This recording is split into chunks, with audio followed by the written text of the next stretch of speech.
Well, we're waiting for the Q video. Q video. I wonder if that'll work. Our station now features QUU, a technology enabling us to display text and images about your brand on vehicle dashboards. These visual cues can appear during programming and when your radio ad airs. Listeners love seeing cues. Just like they look for the song title and artist information, they crave details about advertisers they hear on the radio. Here's how QUU works and looks. Ad syncs visually echo your radio commercial. And as it airs, a brief message appears on screen. This makes your ad more memorable and effective. In fact, research shows an average increase of 63% in awareness of ads with a visual display. Sponsorship cues appear on screen without any commercial audio during our programming content.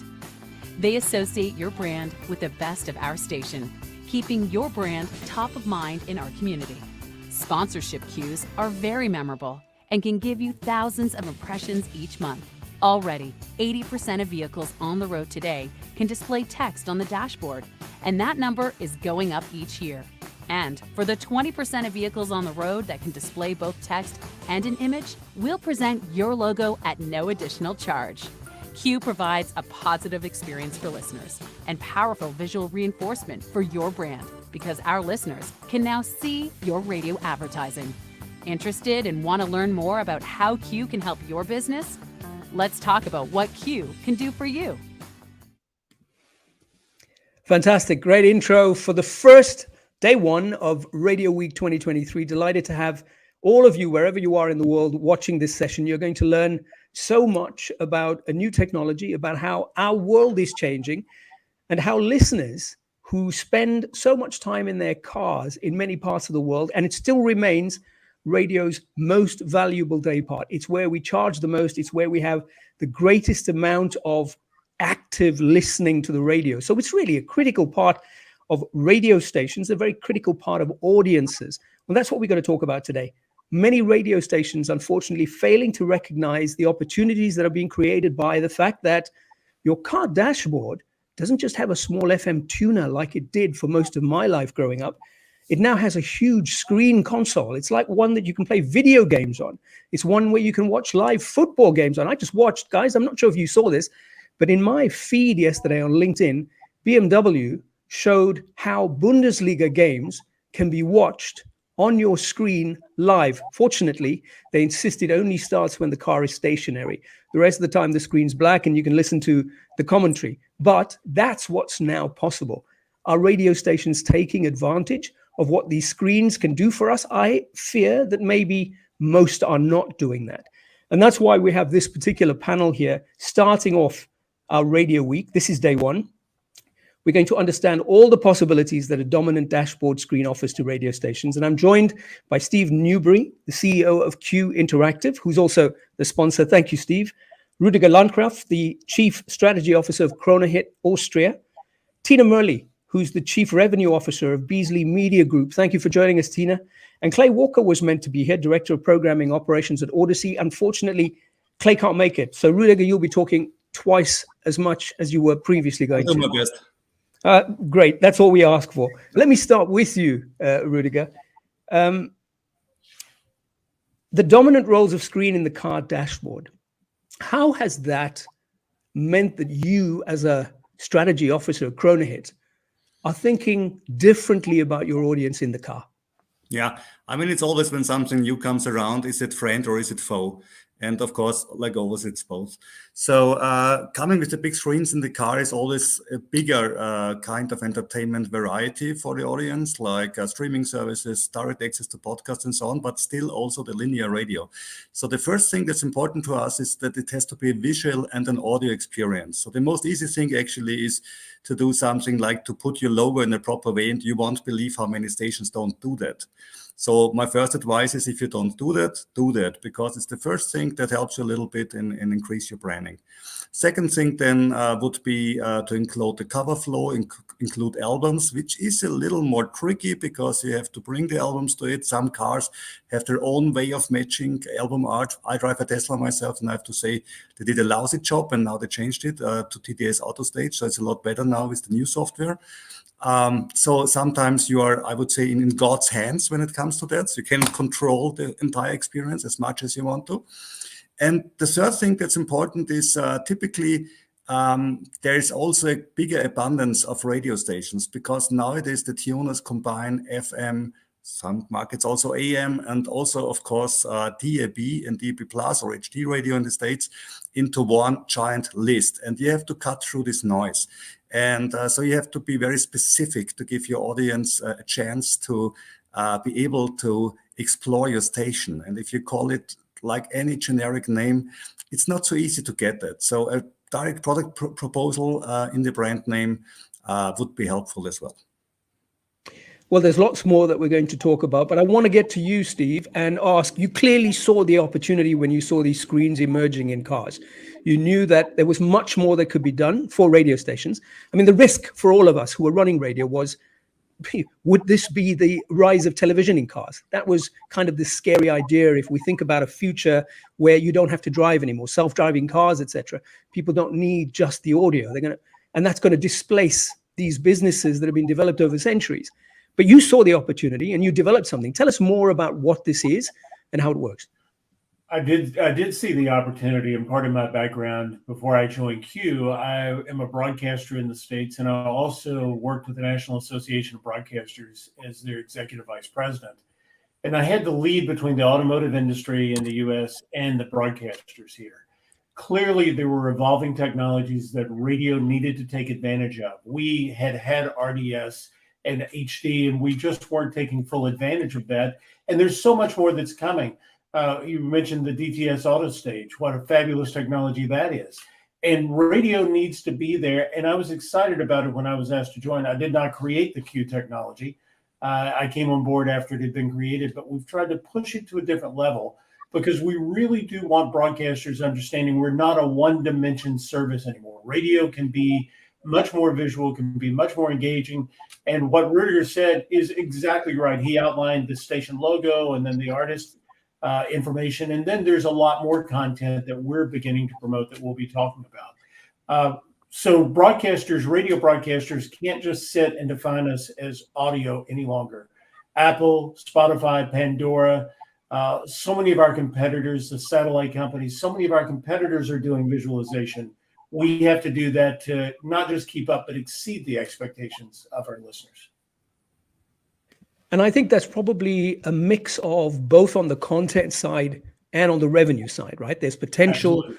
for new revenue streams, which is where, Tina, you come in, Chief Revenue Officer. Why are you sitting here? People might be saying, hang on, is this a content proposition? Well, it's more than a content proposition. There are opportunities to make more money. Tell us a bit about that particular potential.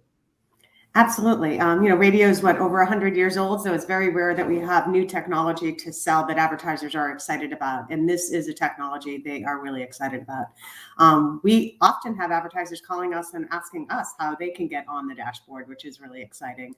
At Beasley alone, we've done close to $2 million in revenue already this year. And basically what it is we sell it as sponsorship. So it's a share of voice, if you will, like on your dashboard. So we'll have a pyramid sponsor. So you have a content sponsor. So we'll actually air during the content of your show a message. It's almost like a studio naming sponsorship on air, but it's on your dashboard.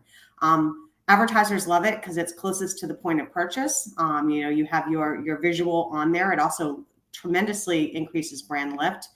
And it's great for live local community service. We've often used this even for PSA campaigns when we had that horrible hurricane down in Fort Myers, or during COVID, we would use PSA messaging out to the community. So it's not only great for revenue, it's great for community outreach, and it's really great for recall for our advertisers. So can you give us a clear example, practically, as people are watching from wherever they are in the world?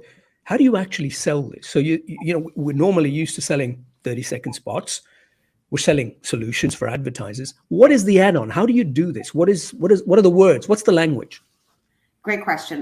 We have 3 ways of selling this technology. One is ad sync. So if you have your traditional 30-second advertisement on the air, your audio message, we can sync the visual cue with that audio message. So while you're hearing a Dunkin' Donuts commercial, you can actually see the Dunkin' Donut logo with whatever offer, 99-cent lattes or what have you, on the screen. So that's probably the lowest level of doing it, but we also sell it as a sponsorship in day part. So an advertiser could be a day part sponsorship of Morning Drive. And the way that that works is when the DJ's on there talking about, latest trends, or when there's music playing, we will actually rotate out album art, station logos, and an advertiser message.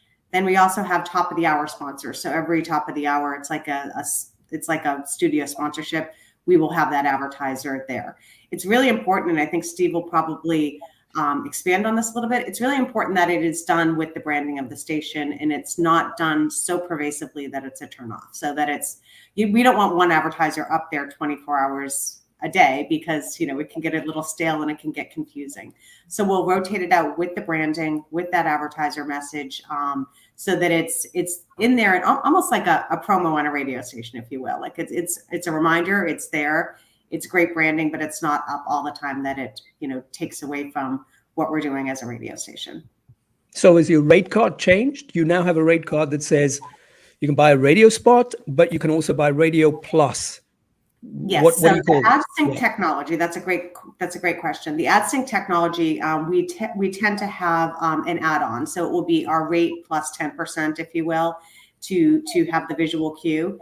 But the other sponsorships that I was describing, those are just straight, incremental revenue that we're bringing to the radio station. So it has nothing really to do with the radio spot. It's an extra revenue source.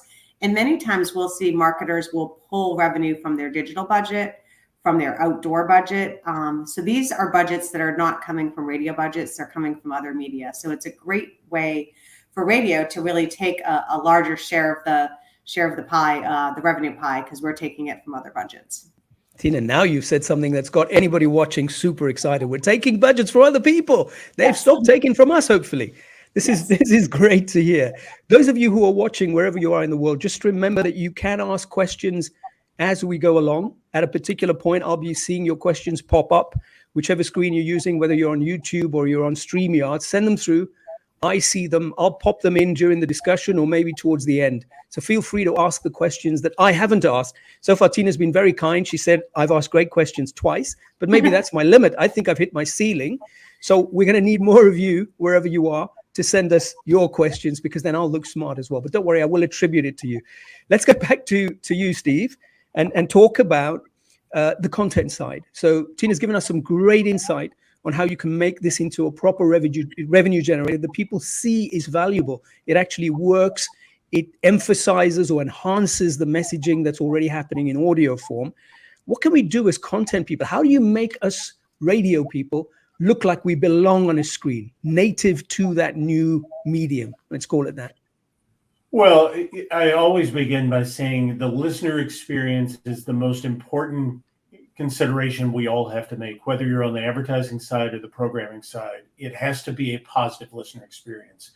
We don't want to be creating a technology that alienates the listeners, makes it confusing for them, makes it fatiguing for them.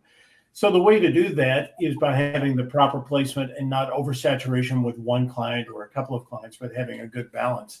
But the other thing is really stressing to the operations team, the programmers. Think about programming your dash. Think about programming your messaging.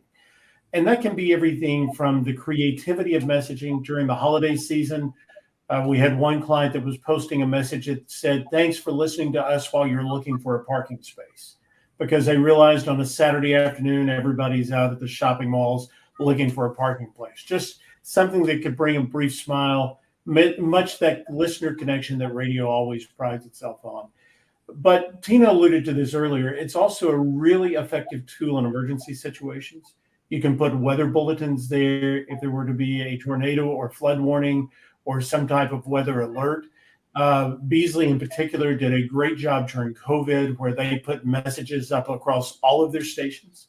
One of our features is you can message to all of your stations or each individual station simultaneously. So group owners have the ability for some real strong control, but they went in and said across all of our stations, everything they had in the States, they wanted to put COVID messaging in.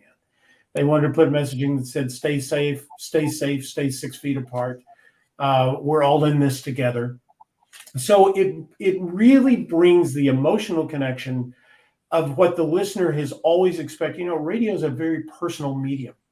It's much more personal and individual than television is, or so many others. And if your programmers, if your operations people understand that the dashboard is now an extension of the audio product, are you giving away tickets today? Is there a secret word today at 3 o'clock? Is there going to be a phone number that you want people to call in with an opinion on a talk show? Are you doing a survey? Do you have a specific guest that's going to be in the studio? You can promote all of that on screen and make it so much more dynamic than just that one dimension that we're used to, or even where it's just station logo and station ID. You can do so much more than that now. Is this happening in Europe anyway? So far, this sounds, perhaps to those that are watching, and we've got viewers from all over the world, India, Africa, Australia, you name it.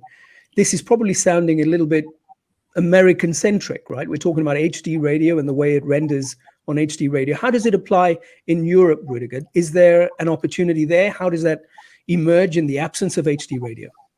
In terms of technology, it should work, of course, because DAB has even better bit rate as HD radio. So bringing the pictures into the car should be an easy task. The other thing is that there's no thing such Europe, sorry to say that, because every country has its own legislation, what you're allowed to do on the dashboard, what you're not allowed to do. And in countries like Germany, it's even every federal state has the possibility to do that. So that's always an obstacle when you try to scale a technology like that. For example, in Vienna, there was a station 20 years ago. They had a very bright idea to broadcast the traffic news, not via the RDS text, but via the RDS station ID. And you could really, on every cast area, you could see what's the waiting time on the major highway in Vienna. So I thought it was pretty cool. The authorities thought it's pretty illegal, and so they had to stop it. And so that's a point that we have to work on the legislation front. But like Steve put it, if we don't distract the driver, if we bring additional information, if we make a better user experience, we should be able to overcome these obstacles. Let me just unmute. There's already a question. Zain Derbyshire says, does the station or radio broadly have a responsibility around education for the safety of this technology for drivers? Which you were starting to address, Ruedigar, anyway. You were saying that's why there is a regulatory framework around this. You want to speak more to that? As a Tesla driver yourself with an enormous screen? Yeah, I can show you maybe a short video.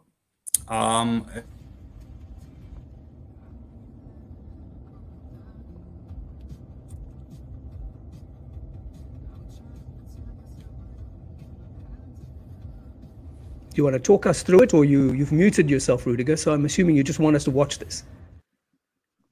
I was auto-muted because of the video. Okay. That's the reason. I shot myself out by the video. Okay. So the point is that even choosing the station already could be seen as a distraction. Yeah. So if I was like, hey, my station happens to start with an W, for example, and I have to scroll down, and we don't have these W's like the United States, like WHDZ, but still, I mean, we have weird station names as well, and you have to pick them. It's not so easy. Yeah.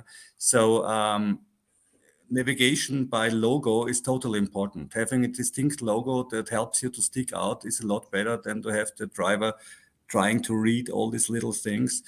We have some places in Austria, we got 300 radio stations on DAB and FM, because you could also pick up the ones from Switzerland and Italy. And that really means something for making radio and for navigation as well. So gone are the days where people would discover you by simply pressing up and down the dial and saying, hey, I like the music, I like the joke, oh, they're so cool. And you pass the first test, the ear test, like we all learned it, and then the head test and the stomach test, and like the good old things. These days are gone, because if you're one of, 100 stations, you need a pretty clear product proposal to be able to survive on this dash. Let's if I yes, could go ahead, add Steve. something just to that, because Ruedigar makes a very good point, and that is, not only are we competing with other radio stations, but we're competing with all these different audio services that are available. So Exactly. how radio looks, how we compete, But the issue about traffic safety, we're huge advocates for not adding to the distraction of drivers. So there are a couple of things that you should know. Number one, there are no moving videos associated with this. It's all still images. So you don't have, we will have customers occasionally that will say, can you do a video? No, we won't do that. We have had some companies that want to explore using QR codes. We discourage that. Our technology will pass it, but we discourage it because we don't want people, driving down the road, taking a picture of a QR code with their phone. But radio in the States, and I would imagine this is the same in the European theater, we're just getting radio up to speed with what Apple CarPlay, Spotify, Pandora, and others are already doing in the dashboard. So we're not leapfrogging. We're just getting radio up to that same level of engagement. So a lot of the distracted driver auto safety issues have already been addressed, and we follow the National Highway Traffic Safety Administration codes here to make sure that we don't create additional distraction. That's a very important point you're making, Steve. So if you're already allowed to have Apple CarPlay, this is no different in terms of the way it renders. It's just that now radio looks just as sexy and cool and made for the screen, just like it does when you put up your CarPlay or your Spotify or whatever it is. We can compete effectively. So that's great. There was a second question that just popped up and just popped out. Let's have it back from Daniel Slentz. What technology syncs visual with audio? Can you all see that question? If you can't, I'll read it out for you. Okay, good. What's the response to that? So what we do, we cooperate with our client stations and we take the output of the automation system. We're all cloud-based. So the output of the automation system goes into the cloud. We're seeing what the output of the file is in terms of its identification of what's supposed to be there. And we enable the station to change or modify what's coming out of the automation system. So for instance, in the States, you might have McDonald's Buying Co-op of Central Michigan and an ISKI code or a CART code or something that's in the automation system. But you want the display to say McDonald's $1.99 Big Mac. We give the station the ability to modify that text and attach the visualization with it, the logo with it on the equipped vehicles. So it comes out of the automation system. We go to the cloud. That's what we do. We do the modification and do the attachment of the visualization. And then we send it back down to the RDS encoder or to the importer exporter on the HD side or whatever the appropriate technology is at the transmitter site. So we sit between the output of the automation system and the input of the transmission system. Hopefully that takes care of your question, Daniel. But let's talk a little bit more about what this means going forward. What the next steps? Where does it go to? What's the ceiling here? How much evolution is still headed our way? So that's a question. In fact, let me get to a question prior to that. There are some markets that still don't have DAB+. They don't have HD radio, certainly. They only have RDS. Is there a use case here or a case study of how this can work and enhance the business for the markets that only have RDS? Yeah, so I want to be very clear. What we have found is the logos are very engaging and look beautiful, but the text really drives a lot of the power of this technology and information. And we've seen this through research as well. So what we really encourage stations to do, start where you are. Even if you're just in a text environment right now with just RDS or just the basic technology, start putting that information on the screen. You may not have the 100% experience, but what is our 100% experience today is going to change very rapidly in the coming years. Start the journey. Get your visual content up. If you're capable of text only, get text up. If you're capable of HD, get that up. If you're going to be soon capable of the DTS auto stage or DAB, whatever the different platforms may be. And that segues into what's next. You know, in the States, what really changed the game for us was when the backup cameras were mandated into the vehicles. And when backup cameras became a part of the vehicle, then the screen theater changed in cars for the US broadcast community. Because now you have color monitors that are much larger. We all remember those original RDS displays that were limited to 8 characters at a time and it looked like a readout from a 1983 computer. Now we have something that is much more dynamic.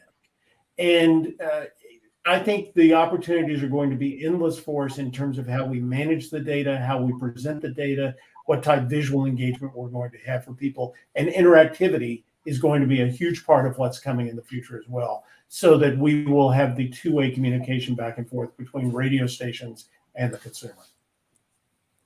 We've done a lot of talking about it, Steve. You right up front, we played a video that shows how this works. Do you have something that can show us now, live, I do. for example, how this works? You do? Sure. That's amazing. Well done. Yeah, it's amazing that we knew this was here. This is a representation. It's actually a live feed from a radio station in a town of 14,000 people in rural Kentucky. So this is not something that's just being limited to the smallest or the largest markets in the country. But what you can see, we're in the middle of a commercial break at this point in time, and this representation is based on a General Motors display, a 2023 General Motors display. We provide this as a service to our clients. But I'll tell the viewers what they're seeing. On the right side of the screen, you're seeing, for the station's benefit, you're seeing the 8 trailing events that have happened on the station. So on the right-hand side, if we start at the top, there was a commercial in AdSync that Tina referred to earlier for Riley Dental Group, and it had the phone number and find out what Sarah Smith can do. So the commercial was clearly talking about Sarah Smith. She was involved in the commercial in some way, or she was talking about a skill or a service that she provides at that dental clinic. Beneath that, you can see Bluegrass Vein Clinic. There was a promo for the WOVA Wake Up Show. If you have a client that does not buy the technology, if you have a client that says, nah, thank you, I don't want to spend the additional 10%, then while their commercial is playing, the station's image and marketing and message are displayed. So you just saw where it said WOVA Wake Up Show or today's hits, yesterday's favorites, whatever the message is. So now we're into Dua Lipa. So we've just come out of a commercial break. We saw the promo for the morning show, and now we're playing Dua Lipa New Rules. And this is going to be the presentation opportunity that Tina was alluding to earlier, the content partnership. This technology allows you to have two, what we call content partners, that are two different clients that share the messaging in the midst of the music. Starting again with the idea that the listener experience is foremost in this. You're going to notice that the song title, artist, and image displays for a full 90 seconds. We want that image to display for that period of time because that's why listeners like the service.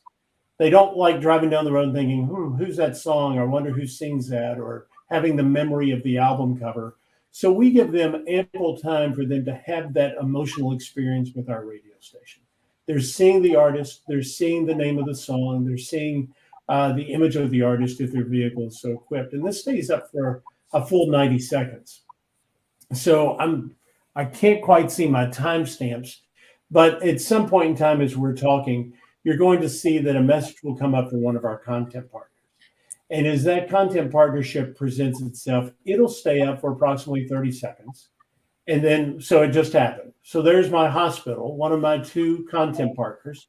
The hospital is a local, highly recognized, highly regarded business in the community. We want real quality businesses to be associated with our radio station in this format. This is not selling to the lowest bidder. This is going to some of the best businesses in the community, just like naming rights at a stadium or just like any type of key core partnership. I said at these radio stations, the hospital and a car dealership are the two that we gave the opportunity to. They're exclusive within their product category.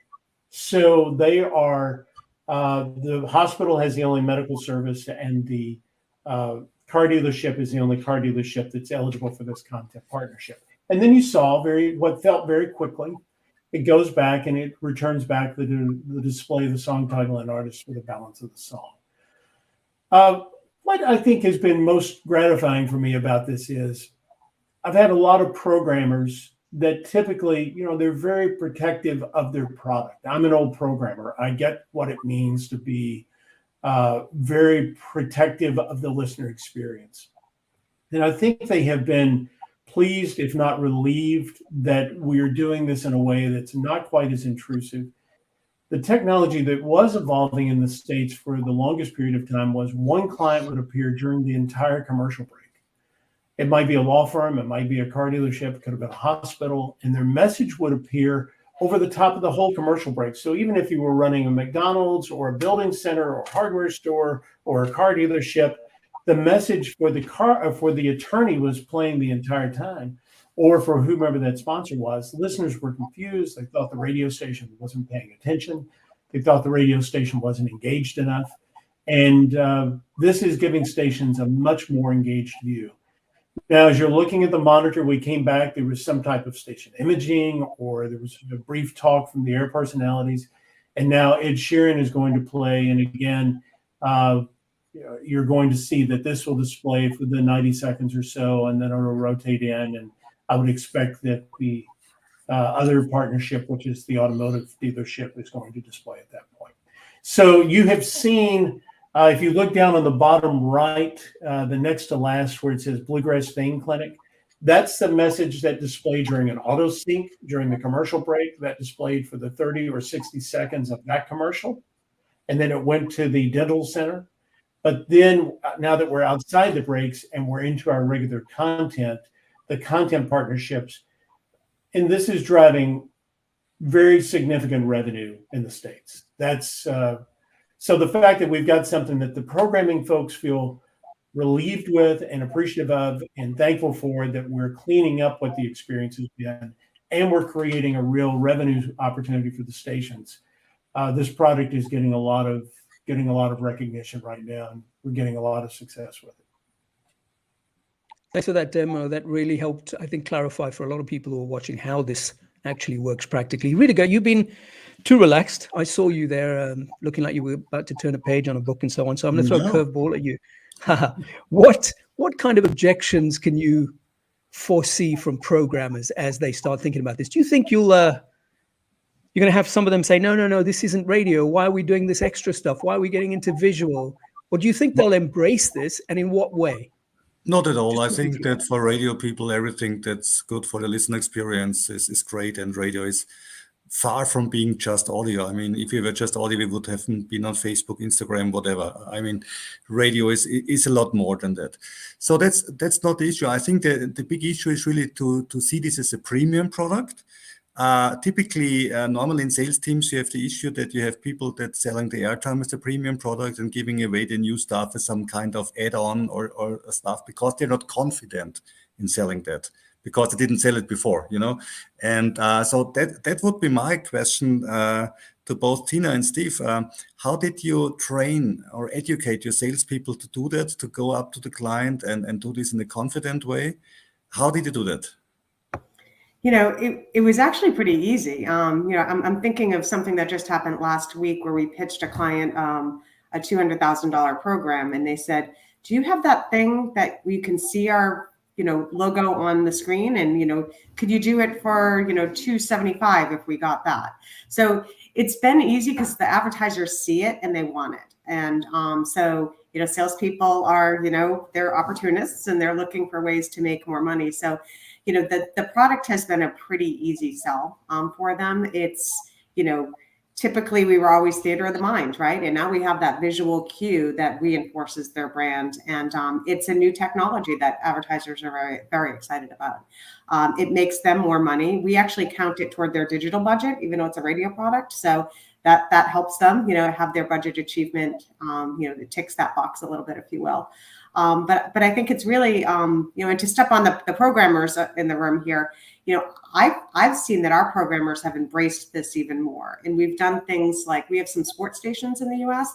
We've actually decided to put the visual of the score of the game. So if there were a soccer game in Europe, you could have that score. So when you're out doing things with your kids on the weekend and you can't watch that incredible game, you now can look down on your dashboard and see what the score is, as opposed to waiting for the announcer to tell you what it is. We've sold that as a sponsorship as well. So I think I've seen from my purview great buy-in from both sales and programming, and as I started with at the beginning of this, we've seen millions of dollars in revenue. And I think it's really just, it's just the beginning. I anticipate that to grow year after year. Omar, there is one thing that, to Ruedigar's point, that I want to point out. I think one of the biggest hesitancies that we see lots of times with the programming staff is they have so little time. They are so time pressed they have this job, this job, this job, this job. And so now here's something else they have to be concerned about. So our focus is making it as simple and as easy for them to implement this and to put schedules in. So you don't have to program this every day. You set the schedule for your morning show, 6 a.m. to 10 a.m. Monday through Friday, and it will be there 6 a.m. to 10 a.m. Monday through Friday, displaying at those times. It's not a daily. It's like anything else. The more you do daily, the fresher it is, the more your unique content is. If you're doing a song of the day or a contest of the day, you may want to do something each day, but you don't have to. And we're really trying to make it. And then there was one brief question that I saw come up about, does this display on other vehicles? The display, the representation I showed was on GM, but yes, it works across all automotive types that have RDS and HD. Now, each vehicle's experience is a little different because each manufacturer's implementation is a little different, but yes, it works as well on other manufacturers, not just General Motors product. Okay, so that sounds like this is going to do the things that we've always wanted. We're going to have more presence in the car, but the problem with the car and the screen is that the competition has increased dramatically. Are there particular ideas around making sure that we remain relevant? Is there anything about this technology that means that we can be as sexy for Gen Z, who are pretty much growing up on these devices? They're all screen-based. I don't think many of them don't have a habit of listening to the radio. Podcasts, fortunately, might be entering a golden age already in one, which means there is a real opportunity for audio. But what do you see coming up, Steve, in the future of this technology as you continue to evolve it further? Well, where are the new opportunities? The next generation, this is anecdotal. We have not done research on this, but it's an anecdotal thought that the next generation, and I have a 24-year-old son, and his patience of waiting for something that he is an on-demand world. That's if he wants to hear a particular song, he wants to hear it now. The ability to post appointment listening or to put appointment information on the screen does have I've seen a positive impact. So if you've got a studio guest that's coming up at 8:40, the ability to say, Dave Smith today at 8:40, that resonates where you're not making me guess, or you're not making me sit through all kinds of content to get to what I'm really wanting, if you're able to communicate. And, one of the things that Clay, unfortunately, wasn't with us today, but Clay has done a magnificent job with is Odyssey's 1010 Winds in New York City, which is a legendary news station that had been on AM band for years, just moved to FM. And they made QUU an integral part of their visual display on their new FM product. So it shows weather in 1 minute. Headlines are next. So as you're watching the screen and you're listening to the 1010 Winds product, they're telling you what the next element is in many cases. So that it's not, I grew up in a time where the randomness of radio was part of the experience. Today's listeners, younger generation, doesn't like random waiting for how long do I have to wait to find out what I want to hear. They're much more on demand. And if they're seeing the designated times or having a sense of when that's going to be delivered, I've seen it have a very positive impact. You talked earlier also about the fact that this can be seamless, that you can program it so that, like you say, programmers have so much else going on. They're going to say, do I need to add something else to my work flow and my day? Does this integrate into existing software, or you got to work with some, different software? What happens on the back end here? No, that's part of what we're constantly in development of, working with other companies that have their unique content management and working with APIs so that they can integrate and they don't have to, put it on social media and don't have to put it on QUU and don't have to put it to a lot of different places. And that's the phase that we're really actively in now. Generally, what I suggest is it's just keep the monitor open and keep the dashboard open where you can control it and watch your monitor. But one of the things that we hope to introduce in the not so distant future is a producer's module. So if you're a producer that's sitting on a morning show, and if you're there and the morning guys are asking a question, or if it's something that has a poll or anything that is just immediate, that the producer can enter, type in, hit enter, and it immediately displays on the screen.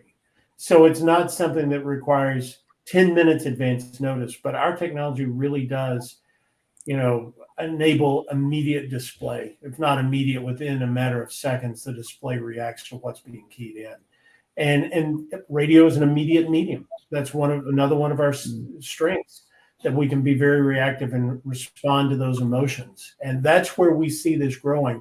But we have to do it in a way that's intuitive and easy for the producer and for the operations people, not something that feels like it's another task getting loaded on top of their already busy day.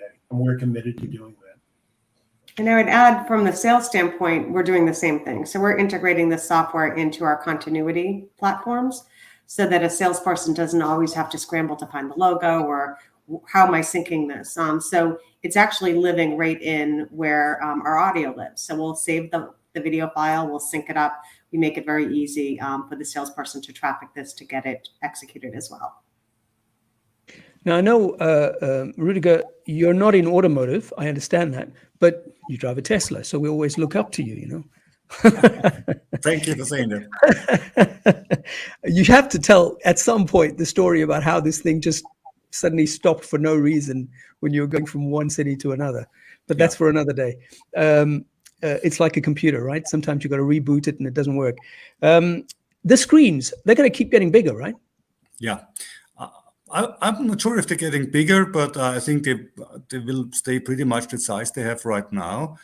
I mean, if you look, for example, at the Mercedes EQS, that's the one with the most exotic screen because the entire dash is the screen. I think this is pretty much the maximum that you could find nowadays at the car dealers. But however, I think that the next thing will be interaction via the screen. I mean, nowadays, everyone is used. If something shiny is on a device, you tap on it. I mean, it's like if you have kids and they go to the TV and they tap on it for the first time, and they're like, hey, it's broken because it didn't react. And so this tappability, as I could call it, of the dash for radio would be great because we could have audio attribution, for example. We could measure click-through rate on audio. A lot of stuff that we are working on in the podcasting field for years without a really good solution till now could be solved then. So that will be one thing. And the second thing is, of course, we also have to address that linear audio is only part of the experience in cars. There's a lot of other experiences. You mentioned podcasts before, and of course, our nice friends of Spotify. So for radio, it's important to also think of these things, how to come up with new linear audio, how to negotiate with right holders, how to make non-linear audio, how to produce podcasts, and also to have the back end sorted out, because nowadays many radio stations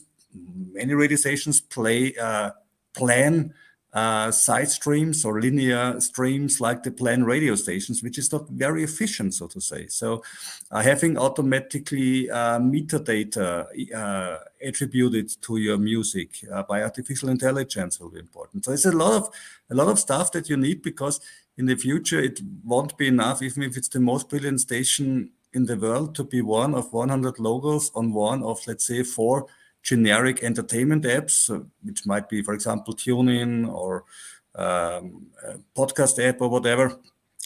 Here you got it. Yeah, that's the EQS. Thank you for showing. So that's what I call a big screen, right? And of course, Mercedes EQS is not even in my country, it's not the standard car that people would buy because it's utterly expensive. But we all know that stuff that happens in the Mercedes S-Class makes its way down the ranks to the E-Class and so on, and will be in the entire marketplace in a few years. And these things are not so expensive to build, actually. I mean, they look very shiny, but it's not that hard to put a screen in a car. And for the radio stations, a big obstacle is that till now every auto manufacturer wants to do his own stuff. So having your experience right on all the car manufacturers, car brands, that's really hard. So you need companies to help you in that, because you cannot solve that alone. It's a too big business that changes too fast. And as long as the automotive industry wants to differentiate itself by brand, by the way of the in-car experience, which seems important to them, we will have to live with that. So companies that help you in that are absolutely necessary.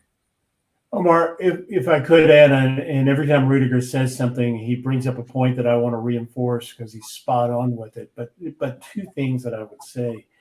We tell people there's so much variety in the way different car manufacturers, to Ruedigar's point, everybody wanted to have their own unique experience. Every car manufacturer wanted to have their own unique experience. We can't change the way the vehicle is equipped. How the vehicle is equipped is how the vehicle is equipped.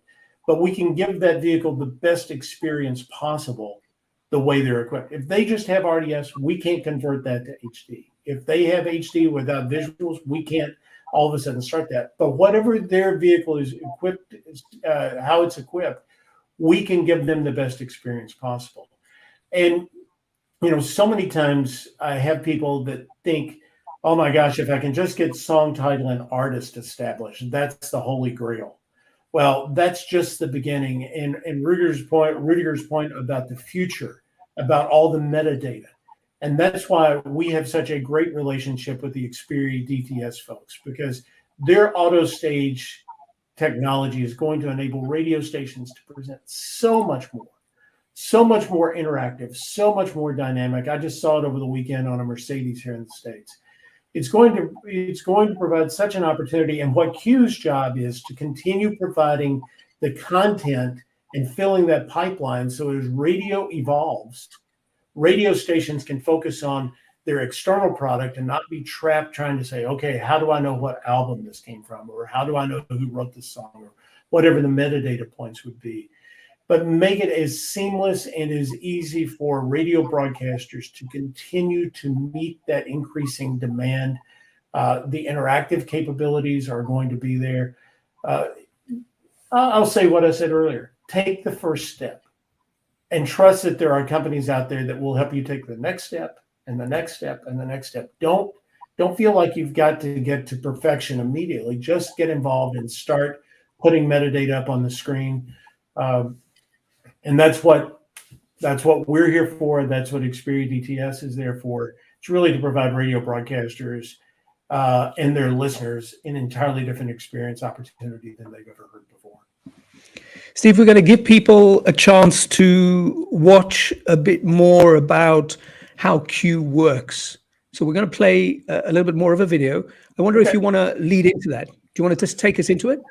Yes, we opened this segment this morning with a 90-second video that we have provided to our clients. This is how we suggest clients, our stations, introduce the technology to their advertising customers. It explains what the product is in a way that whets the appetite for those advertisers and says, yes, I'd like to be a part of that. And after the station personnel, the sales rep, qualifies the client, then there's another 75-second video of best practices. And what this addresses is, don't put too much copy on the screen. Understand how the visuals work together. Understand that it's a broadcast technology. If you're in a parking structure or if you're on the backside of a mountain range, it's going to be impacted just like your FM signal is going to be impacted because we're riding right along on that. And it also addresses the dashboard. We can't change the way a vehicle looks, but we can give it the best experience. Because what we want is the advertiser and the client to have the right expectations about what this technology is when they start using it. As I tell people, Wi-Fi goes out, Bluetooth goes out, cell phones go out. Every once in a while, your RDS display may drop because of, a loss of signal or some type of signal issue. We just want people to understand that. But if you'd like to play the video, it's fairly short and it gives people an opportunity to understand how this technology works. Yeah, it might also lead to more questions. Let's have a look at it.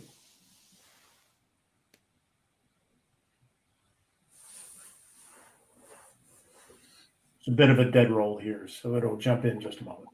We're excited you want to learn more about how QUU can help your business.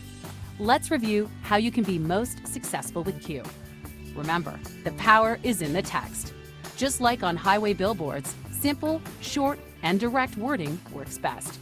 Match the message to on-air copy. Be brief and use mixed case, not all caps, which can come across as yelling.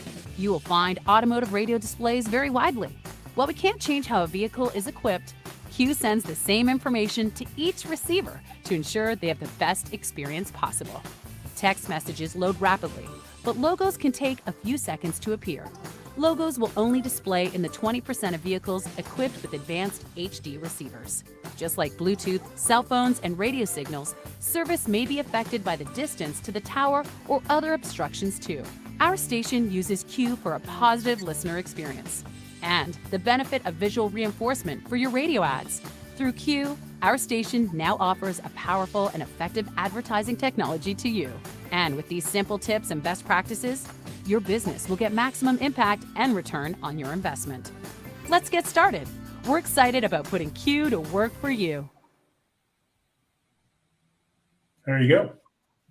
Yeah, that pretty much explains it. I don't know if there are any more questions, and if there are, from those of you that are watching, please feel free to ask them. Unless, of course, we've just done a brilliant job of covering it all. Well, Daniel doesn't think so. He's got one. We'll be curious to see how the division between radio and TV blurs if ATSC TV lands on the dashboard with radio. Wants to hear your thoughts on that. I'll offer, ATSC. Yeah, go for it. ATSC 3 is going to become a reality, and there is going to be service, and it's going to be deployed, and then, it's another competitor that's coming into the dashboard that will have content. I think radio is in a great incumbent position. We have that strong relationship. If we take care of our business and stay connected to our local communities, I think we have a great business model. If we just try to be another music service, because music is generally a commodity now, as opposed to being the bread and butter of the radio industry that it was for many years, I think we're going to have challenges, not just from that technology, but it's just another introduction of all medias are blurring. Heck, we've got, radio now has the opportunity to do visual. So I would turn it backward, and I would say to the folks that have done TV for years, now radio is no longer just in audio. So we're all blurring, and I welcome the competition, but content is going to ultimately be the victor. Love that sentiment, Steve. I think you're 100% right to say we shouldn't be worrying about what's looking over our shoulders. They should be looking over their shoulders and saying, oh, these radio guys are doing more of this and that, and they're coming for us. This is good to hear. I got radio when I was 14 years old. I love this business. I would rather be in the radio business than anything in the world. I'm ready to start punching back a little bit. I'm ready, instead of just protecting and being up against in the corner doing the rope-a-dope, I'm ready for radio to have some great success stories. And so when I hear Tina talking about the success that they're having, that I'm ready to take some money away from some other sectors instead of watching the radio budget diminish. Yes, and of course, we go right back to the core of what made this medium so incredible is the talent that you have, and the talent there are, if they're brilliant, they're going to shine through. People are going to want to hear what's going on and constantly keep listening because, firstly, they get what's happening in their communities. I mean, we know some of the things. Yeah, as Daniel says now, content is king. He's 100% right. That's the right point. Ruedigar, as the strategy officer at Kronehit, when are you getting on board? I don't know yet, because it depends on various things. It depends, of course, on our legislation, number one. And the second thing it depends is on our sales team, because they have to be confident to sell that. But I think it's a very, very nice and shiny product. As a visual product, it's also easier to present like audio spots, which was always a big obstacle. Audio spots always sound so bad on a PowerPoint. I don't know why. So that's nice, and I'm pretty sure it would work in Europe. The issue is that every country, I think, has their own little legal obstacles, but I think you could also work around that, because Google and Apple also managed to do that, and they are legal in all countries in Europe. So if you stay inside the box that they are offering, you should be fine. The good thing is that autonomous driving isn't coming as fast as we know. So audio with a nice glanceability added, which is pretty much the approach that radio has to the dash, will be better than the pure TV experience for many years to come, because autonomous driving will, as Mr. Musk also has to see, take a little longer than expected. Yeah, that's 100% right. Tina, new opportunities in sales that you feel will emerge? I mean, at some point, Ruedigar mentioned it earlier, there's got to be some interactivity. There's also going to be voice activation, surely, because that's even less, less distracting at the point that you call up stuff that you want to hear, or the next news bulletin, when's it happening, or whatever it is. Where do you see that? I mean, I think in an ideal world, as everyone has mentioned on this call, that, it could be a touch to buy. It could be a voice to buy. It could be, now get me directions to Dunkin' Donuts after I've seen that ad, and have that all linked in. Advertisers love the new shiny toy. So what I would say to Ruedigar is, like, your salespeople will embrace this. Like, it's something new that an advertiser hasn't seen. As I started this meeting with, is we're asking, our advertisers are asking us for it, which is really, it gets back to the punching back, where we don't have to do as much outreach on this as we do traditional radio. It's people coming in and saying, I saw my competitor's logo. Like, how do I get that same? How do I get that same technology? How do I become part of that? Which for salespeople, it's very, it's enticing to have an advertiser ask you for something as opposed to going out and selling them something. So, I definitely see it will evolve with technology, with touch, with voice. But right now, it's a new technology that's being vastly embraced by my sales team. And Steve, do you think that at a point, FM tuners are gone? Was that very controversial? Maybe it isn't. I don't think it is that controversial. I don't think it's. I would not characterize it as controversial, because I think anybody that cares about our business has to ask that question. But I don't think it'll be in my lifetime, and I hope I've got a real good long life ahead of me. I'm checking out next week. So having been at the National Association of Broadcasters and studied this, Ruedigar made the point a few minutes ago. 3 years ago, the autonomous car, people were going to be riding around in the back of cars within 5 years. And we know that idea peaked, and there's going to be a lot of autonomous capability, but it's going to have a much slower deployment. But here's what I would say to broadcasters, and QUU does this. We deploy this on any technology you have. So if you're streaming, you have the ability to deploy this. If you're going through an app, you have the ability to deploy this. So while it is an over-the-air broadcast product at its core, I absolutely believe that radio broadcasters have to be on every platform, putting their product to where the consumer wants it. It's not just a case of where we particularly want it. But in the automobile, I think that the FM tuner has a long life in the automobile. I think what the HD radio folks with Xperia and DTS are doing to reinvigorate that is really adding a lot of life to the broadcast cycle in the States, and I would imagine the same as in Europe, because the auto industry likes new technology that doesn't eat up a lot of bandwidth.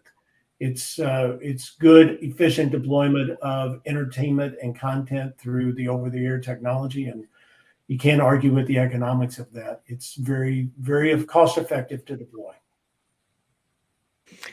Thank you very much, lady and gentlemen.